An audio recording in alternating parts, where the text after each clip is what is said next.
Hey, this is Sarah with Fully Stoked Podcast. Cody is not with us again today because we have an extra special guest, Meghan Flint. Hello. Meghan is a good friend of mine and an entrepreneur, a mother, a homemaker. She wears a lot of hats. She's an expert in Pinterest. She's an expert in virtual assistants and probably all kinds of things. We're going to talk about everything today.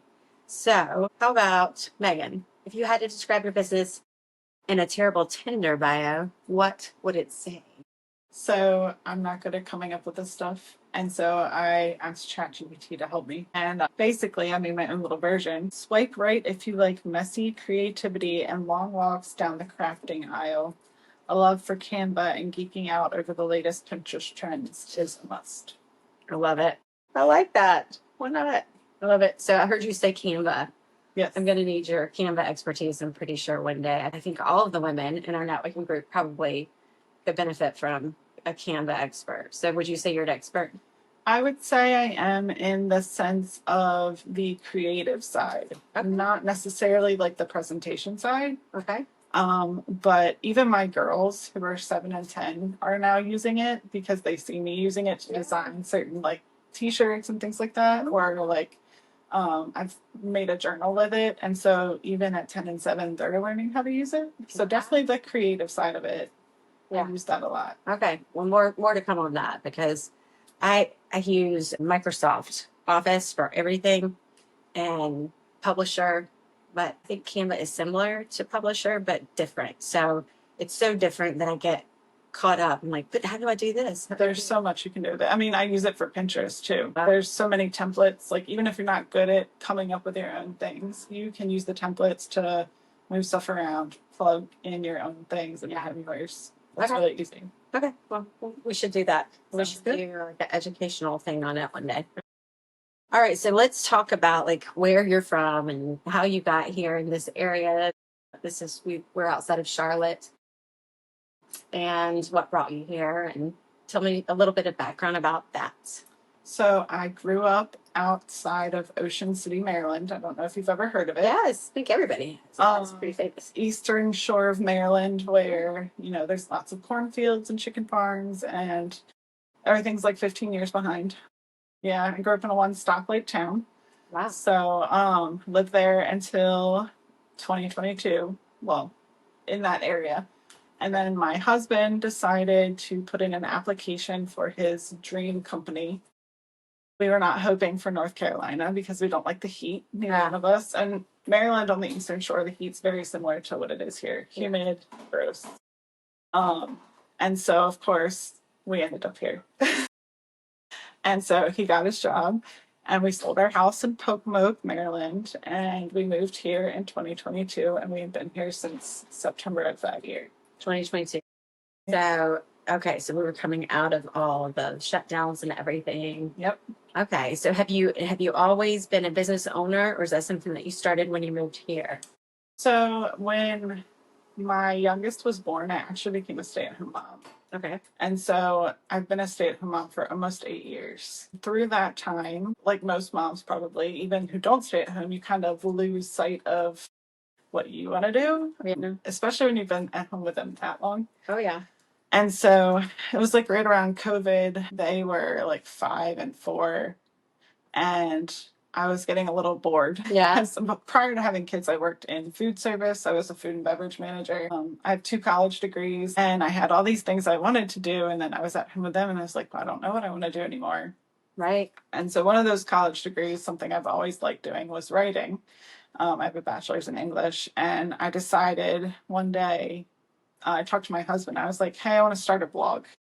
Yes. And even though that's not directly owning a business, that's kind of like a step in that direction. Absolutely. Because you can earn money with it. And so I started, I think it was 2021, I started what I called Eastern Shore Eating. And it was a blog about restaurants on the Eastern Shore of Maryland. Nice. And like the food culture, because on the Chesapeake Bay and on the Atlantic Ocean there, the culture with the food is very different. Lots of seafood. Yeah. Lots of like Southern food too, because technically that part of Maryland is part of the South, and I think a lot of people forget that. Yes. And so I was doing that, and then when we found out we were moving, I was like, oh great, now I gotta completely change this. Right. And that kind of funneled into where I am now. So I kept writing. I went through like mommy blog, a little bit of coffee blog, because I really do like coffee. I didn't. Yeah, you told me that. Yeah. I've been drinking it since I was a kid. Okay. And I always knew that I wanted to own a restaurant or coffee shop of sorts, but nothing ever like this. And so through all of that, I think I kind of really unlocked my creative side of my brain and was like, well, I can do this and I can do this. And then my ADHD kicked in, and I eventually landed on where I'm at now, a macrame kit later, and slime with my kids. I started Flint Fan Creates and figured out that I hate social media, but I love Pinterest. Okay. And so the two have kind of married one another for me. And yeah, I mean, that's kind of how I ended up here. Well, I can't wait to hear about Pinterest. I'm really. And that's my baby. see. It's brand new, Yes. essentially, if you really think about it. It's only like 6 months old. Yeah. My business, anyway, not Pinterest. Okay. I was like, is it? Yeah. No, Pinterest is very old. Yeah. Well, I think, and there's so many misconceptions, or I don't know if they're misconceptions, but I think most people think that Pinterest is not a good way to market themselves or make connections, but that's just not true. I think you've talked about it before. All right. So I have a couple more questions. Tell me about Flint Family Creations. What do you specialize in? Do your daughters help create the things? Does your husband? Is it just you? Where do you sell your goods? Are you online? Are you in person in a storefront? So it started off just me with macrame. And then my kids are like, Mommy, we want to earn money. And I'm like, well, you're like 6 and 9. So how's this going to work? So I gave it that name because I wanted to leave it open in case they wanted to join. And so since then, they now make all kinds of stuff with me. I've taught them how to make macrame. They help me make jewelry. Wow. Jewelry. Yeah, just like beaded, like what I'm wearing now. I love it. So they're learning things. Like I said before, they're learning Canva. So like soon we'll be doing color your own bookmarks that they've designed that I just have to go back and edit. When I first started, it was more of like kind of what everyone else is doing, where it's just like, oh, let's make some keychains and wall decor. But after talking to some people, I realized I need to put more of myself into it, like our story. And so really focusing on them and not what makes us happy, but what we're passionate about. Because like my oldest has sensory processing disorder. So the slime is not only fun, but it's therapeutic. And so like being able to put that part of us into it to help other people, or like making other sensory toys and things like that. Like that's kind of where we're headed now. It's more about being like a family and creative together than just like, let me slap a wall hanger on the wall. Right. That's awesome. So, and my husband has helped, but he's so busy that he's just like, I need to rest. He makes like paracord stuff sometimes. So like paracord, it's like the thicker like nylon and vinyl type cord that you might see a lot of men use for like keychains or hunting slings, but he doesn't help us very often in that way. I understand. Okay. Yeah. Well, that's awesome. So it's a whole family thing. So it's really cool that you're doing that with your girls and teaching them all those things. But I love also that the sensory toys are being addressed. He's so dirty. Can you hop down? Bud? Yeah. I mean, they always see me working and they want to work with me. So I figured, why not? Yeah.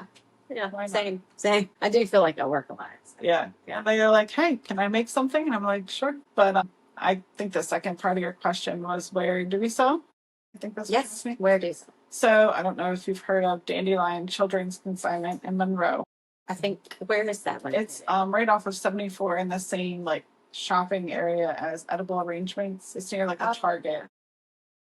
We sell in there, and she actually lets the girls sell in there too. So I have to approve it first, obviously.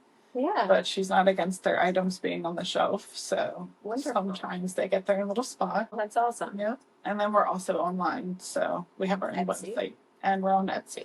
Okay. So, and I'll link all of that in the summary here. So you'll be able to go shopping for not just sensory things, but you do have a good variety. Okay. So that's awesome. I enjoy sensory things. Yeah, I think a lot of grown-ups do because we didn't get to play with them. I know. We were outside in the dirt or, playing in the trees. Yeah, slime wasn't really a thing. A lot of parents are afraid of slime.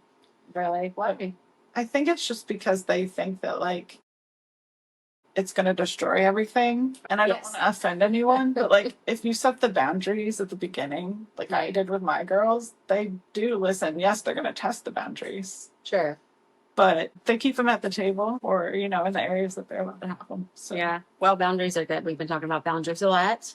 yes. I think in all of our groups, in life, I think being women, I don't know. I mean, I know you're a bit younger than me, but just being a grown up woman, you start figuring out that you need boundaries too. And then in business, I've found that you actually need boundaries in business relationships. So I have more questions for you. Give me a day in the life of Meghan because you do. I want to know about Pinterest and virtual assistants. Are they the same thing or are they different? So I'm not a general virtual assistant. I Okay. will only be a virtual assistant for someone who needs Pinterest help. Okay, got it. So a day in the life of Meghan is a little chaotic. Usually we wake up at like 5:20 and my first job is getting the kids up and getting them to school. I drive them to school every day. They're in elementary school, so it takes some pushing to get them out the door because they're not, they're 10 and 7. They still need help. And then once they leave, that's usually when I sit down and start working. So with Pinterest in particular, usually what that entails, where I'm new, I'm still building my client base. So I'm looking for people that I can pitch to. I'm looking at my own things because that's obviously where I'm learning. The few clients that I do have, they've been awesome because they're not in the same business as me. So I get to see a little bit outside of that.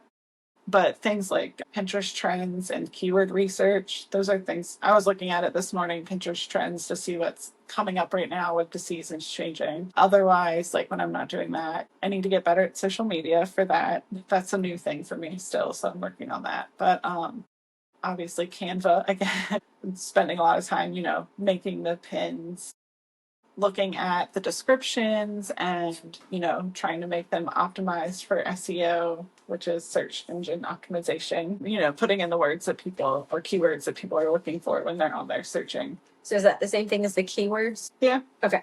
Pinterest keywords? Yeah. Okay. And once I've done that, I'm, probably a couple hours in between that and social media stuff for my own like creative stuff. And then I might move on to actually using my hands to do something because I can't sit there all day. I get antsy. So then you create. Yeah, so then I get creative and start making stuff. Or if I have an appointment for the girls, being a stay-at-home mom and working solely at home, my schedule, my day-to-day, it's very flexible and all over the place. There's not like a set schedule that I have to follow. So glad you said that. That affirms me. Yeah. Because I work from home too. Yeah. And it's good that it's flexible, but it is kind of all over the place as needed. Yeah. You have to be self-disciplined, which, I mean, I'm still a work in progress. I've only been doing this for the Pinterest side of it for about 6 months. But if I have to work at 7:00 at night after they've gone to bed, then that's what I do. Or if I need to create something, I'll sit next to my husband on the couch and we'll watch whatever we're watching as I'm making something. So yeah, I'm just flexible in that way. No day is the same. Day to day is completely different. So I think the self-discipline thing is key. And you said you're a work in progress, but I bet you have a lot more self-discipline than many people because you're a business owner. I mean, you have to, create your business, figure out who you're going to pitch to, create the products, take them, set them up, make sure you're making money.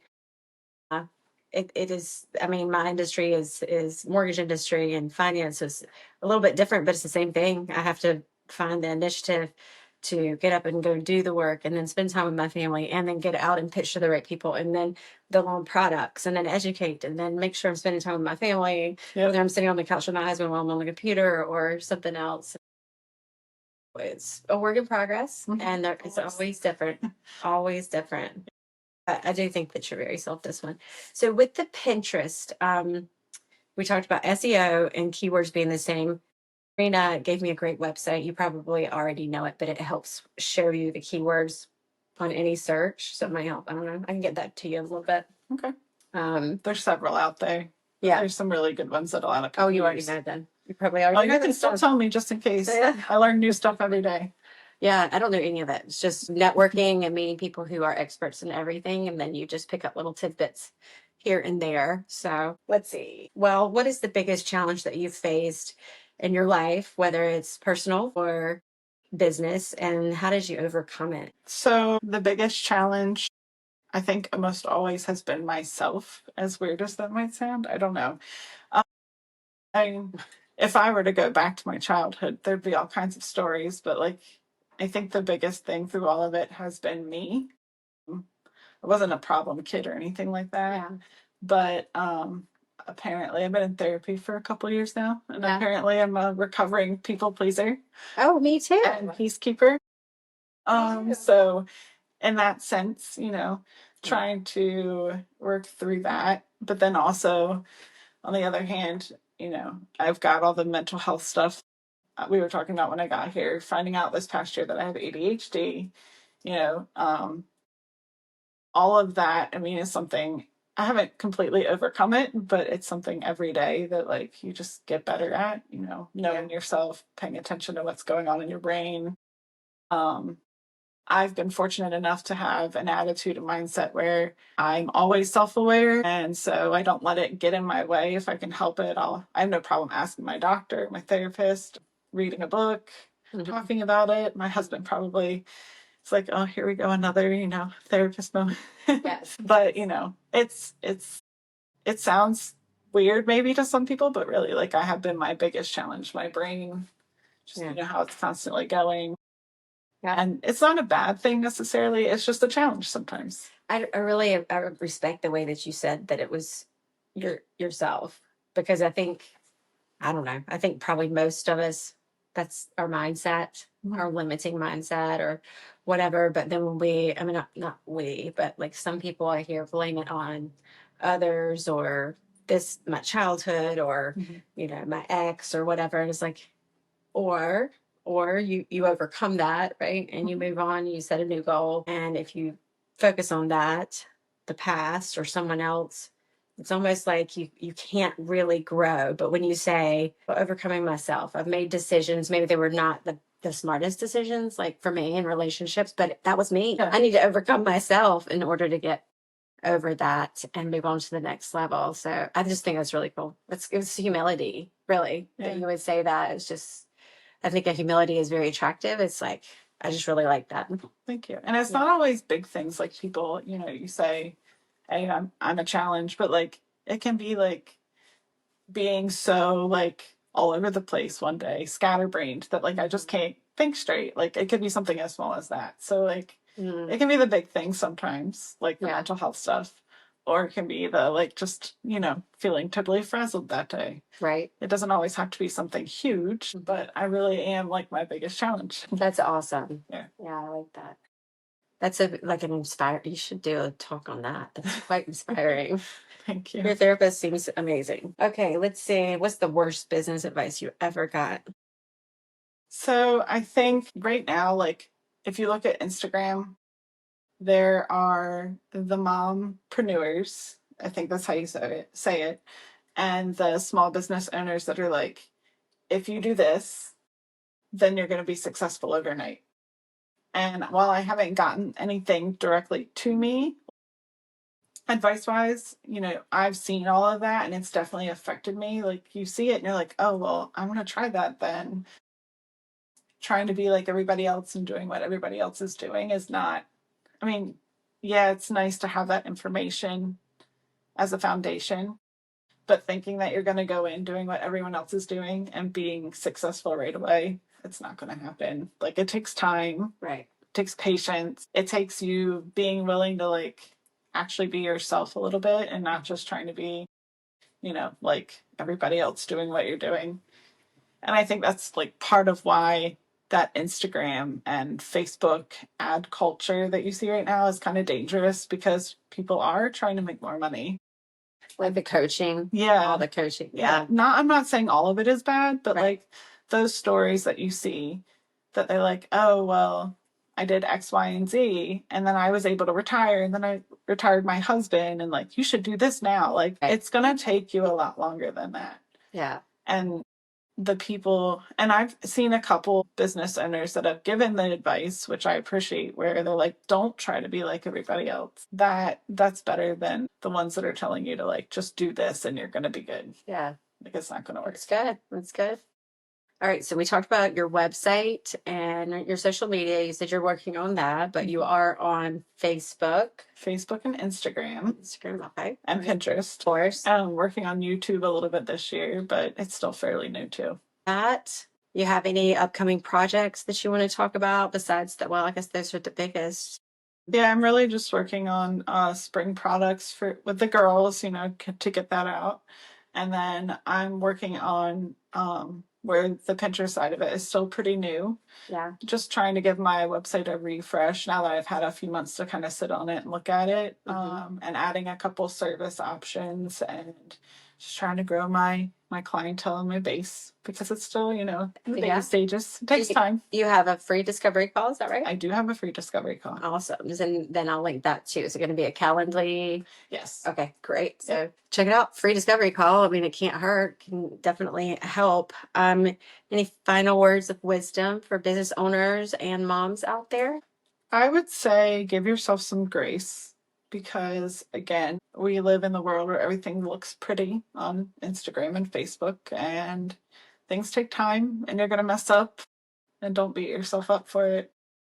I mean, I've been at this now for 3 years, and it's taken me about 3 years to finally figure out what I want to do. So, and it doesn't have to be like you throwing away money. Just give yourself time and grace and you'll figure it out.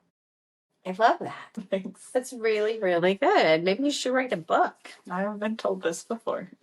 Really, really appreciate that. I think, and the way that you just said it is just calming with wisdom. It affected me. I'm like, that's really good. Just be kind to yourself. Have grace for yourself. It takes time. It does. It does. I personally would like for my business to just skyrocket. Just be done, right? I know, Just like, oh, cool, we're on autopilot If now. only.